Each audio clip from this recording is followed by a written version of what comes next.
thoughts at the weekend? Yeah, I think we had a good part of the game where we should have taken our opportunities and we didn't.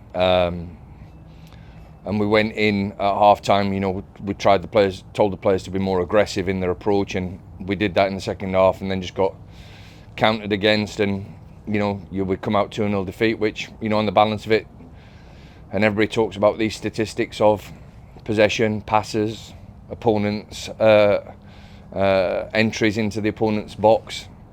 But we achieved all them, and we came out 2-0 defeat. So the opposition are probably happy that they won the game. We're disappointed that we got beat, but we're also reflective of it wasn't probably as bad as what it was if we're looking at trying to improve performances in certain areas of the field.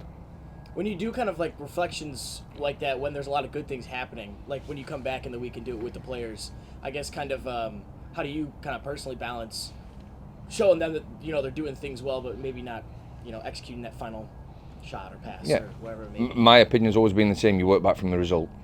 And if the result's not good enough, there's got to be something that's not gone right. Whether that's positive or negative, we should defend better on the second goal. Or we should, maybe put the last touch of the ball on when the balls are going in the box and we're getting crosses in the box. Somebody should be there to put the ball in the net. But then you've got to reflect, and that's 35 years of being in football. You're not going to win every game.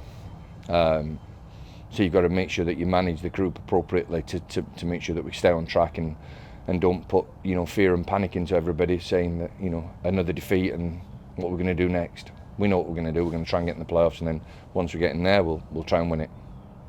It seems like this year has been there's been really good responses in training in terms of level has stayed really high, and even after losses they might have even have gone up in intensity and things like that. Do you feel like this week it's been good as well? Players have been fantastic all season, so they've and that's what's got us to the position where we're at. We're in a position where we're still fighting for a home playoff spot. And I think, with the games that we've got coming up, that could even still be in our hands. And we've got a big effort to do it, but that's why we are where we are, is because the attitude and the habits of the players in training has been first class. Yeah, you mentioned the league positions we're in and that are around us are so jumbled in terms of points and how close everybody is. So having that feeling of it being in your own hands, I'm sure that's kind of what you wanted at this stage of the season. Yeah, I mean, if obviously we're playing Miami this weekend, and they're a lot better than what the results show. They might be in a bit of a transition now to where they've got nothing to play for, so they play a bit more freedom.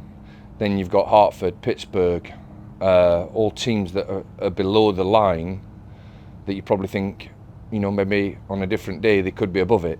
And likewise, all the teams that are above it, need to recognise the fact that they've done really well to get there, because there's teams below it that are pretty good. So nothing's taken for granted. We need to work hard to get to the position we're at, and I think, previous years' history within the 11 show that, it's tough to get in the playoffs. And to still be fighting for a home game is pretty good for us, but we need to, improve definitely on our goal scoring, because goals change games. And like I said, if we'd have scored a goal at the weekend, especially at the start of the second half, I think it might be a different outcome because of the amount of play that we had. You mentioned Miami's in town this weekend. Obviously, on paper, they haven't had a good season, but with it being maybe a transition for them, what is it kind of that you have to watch out for? They're good. They're good on the ball, and they keep possession really well. And that's something that they're probably building now towards next season, because they know that all they're playing for is results and performances in relation to how they build for next year.